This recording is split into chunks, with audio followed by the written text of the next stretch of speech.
Le numérique, c'est 1 500 000 emplois. C'est 700 000 emplois créés dans les 15 dernières années.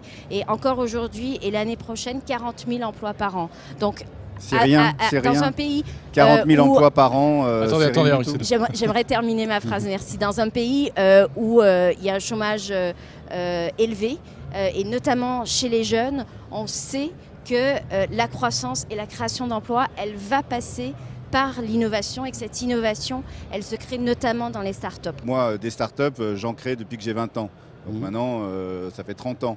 Et il y en a toujours eu beaucoup, il y a beaucoup d'appétit, les gens sont très, ont envie de créer des boîtes en France. Mais il y en a quasiment aucune, je ne parle pas de la France, mais en Europe, il n'y a quasiment aucune start-up qui est devenue une boîte mondiale en Europe dans les 20 dernières années. Et c'est dramatique parce que la croissance américaine, elle vient de là. Oui, quand vous regardez le Nasdaq, quand vous regardez quelles sont les plus grosses capitalisations, c'est Apple, c'est Facebook, c'est Google. C'est ça les plus grosses boîtes. C'est ça qui tire l'économie. C'est un drame terrible qu'on vit. Et l'écart entre l'Europe et l'Amérique grandit. Déjà, ça c'est le constat de départ. Il est partagé et ça explique le très fort soutien du président de la République, du Premier ministre et de l'ensemble des membres du gouvernement aux politiques d'innovation. Que fait-on concrètement ? Oui, concrètement, qu'est-ce qui va se passer ? Parce que je sais que vous avez plein de projets pour cette année. Qu'est-ce qui va se passer ? Les startups, elles ont deux problèmes. Elles ont un problème de l'accès au financement. Et c'est pour ça qu'elles viennent aux États-Unis, c'est pour trouver des financements lorsqu'il faut croître, lorsqu'il faut passer du statut de start-up à celui de scale-up.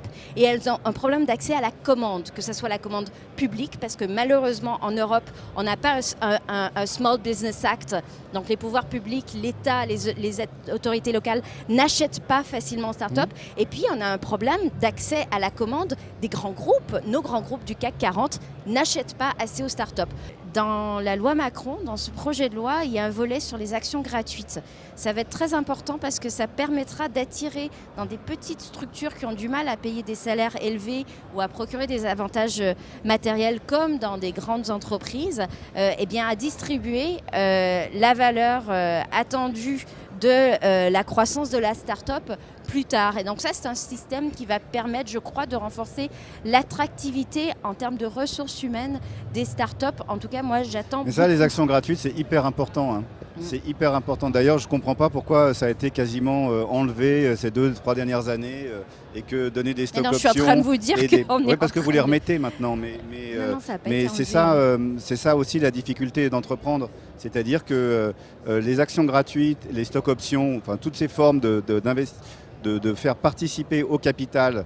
Moi, j'ai donné des actions gratuites à tout le monde chez Parrot, de la secrétaire au directeur technique. Et c'était un levier très important pour recruter des jeunes talents, etc.